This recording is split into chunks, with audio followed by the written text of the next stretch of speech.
Guys, আমার মেয়ে দেখেন পরীক্ষা দিয়ে চলে আসছে। 12টার সময় গেছিল, এখন বাজে 5:30। আমার ময়নাটা আয়ু আয়ু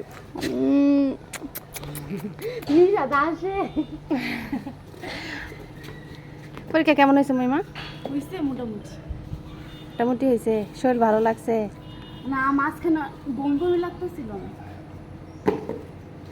আসো ঘরের ভিতরে।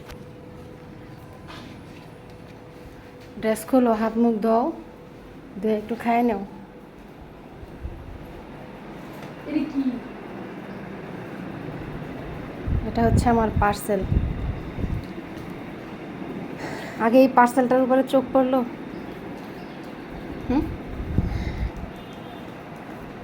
ওই যে রাত্রে যে বললা দুষ্ট কোকিল কুক কুক কুক কুক, জ্বরে একবারে কুক কুক কুক কুক হয়ে গেছ। আগে আনবক্সিং করে ফেলতেছ।